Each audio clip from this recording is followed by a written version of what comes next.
பூசாரி, பூஜை ஆரம்பிக்க வேண்டியதானே? சரிங்க, ஆரம்பிச்சிருவோம். அம்மா, அம்பாளுக்கு அபிஷேகத்தை உங்க கையால ஆரம்பிச்சு வைங்கம்மா. யோ பூசாரி, இந்த ஊருக்குள்ள இருக்கிற பொண்ணுங்க கையால முதல்ல பூசைய ஆரம்பி. புதுசா வந்தவங்க எல்லாம் கடைசியா பண்ணட்டும். ஏய் கோதண்டம், திருவிழால பிரச்சனை பண்ணணும்னு வந்திருக்கியா? அண்ணாமலை அம்மாவும் இந்த ஊர் தான். அது மட்டும் இல்லாம இது அவங்களோட குலதெய்வம் கோவில். அவங்களுக்கு தான் முதல் மரியாதை. அவங்க தான் அபிஷேகத்தை ஆரம்பிச்சு வைக்கணும். கோவில் எல்லாருக்கும் பொதுவானதுதான். முதல் மரியாதை கொடுக்கிற அளவுக்கு இவங்க அப்படி என்ன பண்ணிட்டாங்க? என்ன பண்ணிட்டாங்களா? இன்னைக்கு திருவிழா இவ்வளவு சிறப்பா நடக்குதுன்னா அதுக்கு காரணம் அண்ணாமலை அம்மா தான். ஊர் மக்கள் கஷ்டத்தை புரிஞ்சுக்கிட்டு யாருக்கிட்டையும் எந்த வரியும் வாங்க வேண்டாம், மொத்த செலவையும் நானே ஏத்துக்கிறேன்னு சொல்லிட்டாங்க. அப்படிப்பட்டவங்களுக்கு முதல் மரியாதை கொடுக்கறது நமக்கு தாயா பெருமை. நீ பேசாம அமைதியா நில்லு, அதுதான் உனக்கு நல்லது. அம்மா, நீங்க அபிஷேகத்தை ஆரம்பிச்சு வைங்கம்மா. வாங்கம்மா.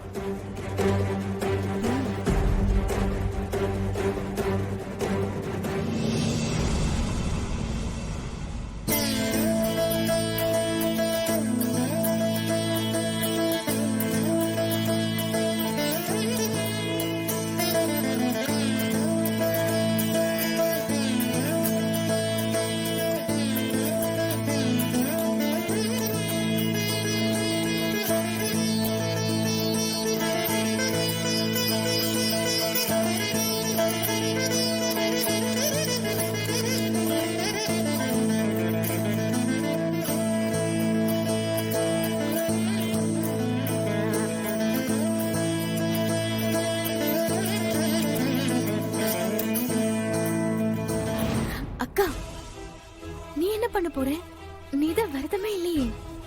ஏய், உன் வேலைய பாரு. சாமி எல்லாம் உன்ன கோச்சுக்காது. வேணாக்கா, சாமி விஷயத்துல விளையாடாத. ஏதாவது பிரச்சனை ஆயிட போகுது. இங்க பாரு, எல்லாம் எனக்கு தெரியும். நீ தேவையில்லாம எனக்கு அட்வைஸ் பண்ணாத.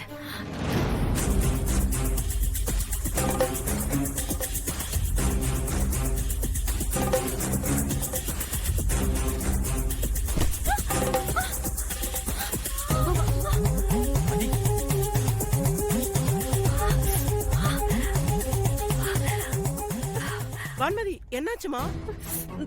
ஒன்னும் இல்ல, கால் தடுக்கிருச்சு.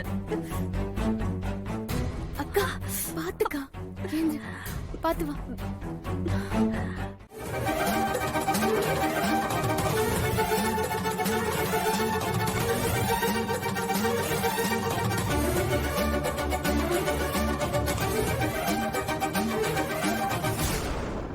வான்மதி, என்ன பண்ற நீ? நான் ஒன்னும் பண்ணல. கூழ் ஊத்தலான்னு நான் வந்தேன். பானை தானா கீழே விழுந்து உடைஞ்சிருச்சு.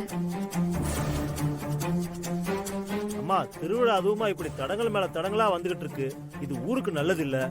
எனக்கும் ஏதோ விபரீதம் நடக்க போதுன்னு பயமா இருக்குமா.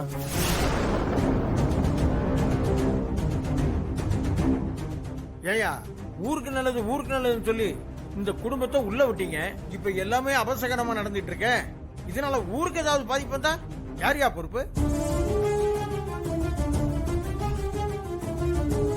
வெளியூர்ல இருந்து பந்தாவா கார்ல வந்து கோயிலுக்குள்ள வந்துட்டீங்க.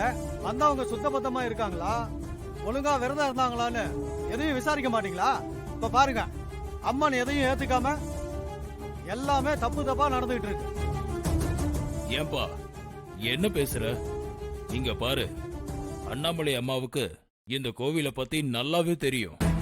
அவங்க தம் மருமக கிட்டையும் கோவிலை பத்தியும் விரத முறைகளை பத்தியும் சொல்லி கொடுத்துதான் கூட்டு வந்திருக்காங்க. தப்பு நடந்துச்சுன்னு வாய்க்கு வந்தபடிலாம் பேசக்கூடாது. அப்படியே இப்படிலாம் நடக்குது? இங்க பாரு, நம்ம சாமியை பத்தி நல்லா தெரியும். அம்மன் கோவத்துல இருக்கிறதுனால தான் ஏற்கனவே ஊர்ல பஞ்சம் பட்னின்னு இருக்காங்க. இந்த திருவிழாவே அம்மன் மனச குளிர வைக்கதான். இங்க இது மாதிரி அசிங்கமா நடந்து மறுபடியும் அம்மன் கோபத்துக்கு ஆளானா ஊரே ஒண்ணும் இல்லாம போயிடும். சரியா சொன்ன மாமா. இவங்களுக்கு என்ன, திருவிழா முடிஞ்சதோ கார் எடுத்துட்டு கிளம்பிடுவாங்க. ஆனா இங்க ஒவ்வொரு நாளும் பிரச்சனையை அனுபவிக்க போறது நாம தானே. முதல்ல அந்த குடும்பத்தை வெளியே போக சொல்லுங்க. அப்பதான் திருவிழா ஒழுங்கா நடக்கும்.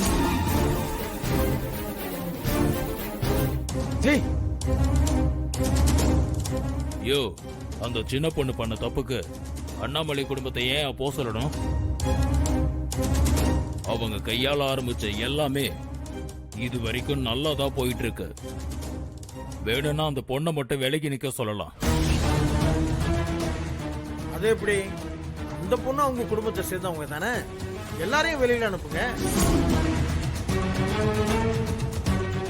உங்க இஷ்டத்துக்குலாம் பண்ண முடியாது. ஊரு கட்டுப்பாடு என்னன்னு எங்களுக்கும் தெரியும். அந்த பொண்ணால தான் தப்பு நடக்குதுன்னா அவங்க இனிமே எதுவும் பண்ண மாட்டாங்க. போதுமா? வான்மதி, இனி நீ எதுவும் பண்ண வேண்டாம். ஒதுங்கி நில்லு. மரியாதையா இவ்வளவு வெளியே கூட்டிட்டு போ.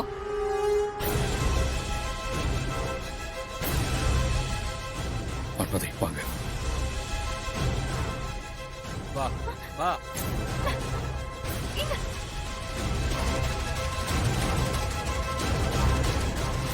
பாத்தீங்களா, விரதமே இருக்காத மருமகளை கூட்டிட்டு வந்து பூஜை நடத்த பார்த்திருக்காங்க. இதுதான் பெரிய குடும்பத்தோட லட்சணமா?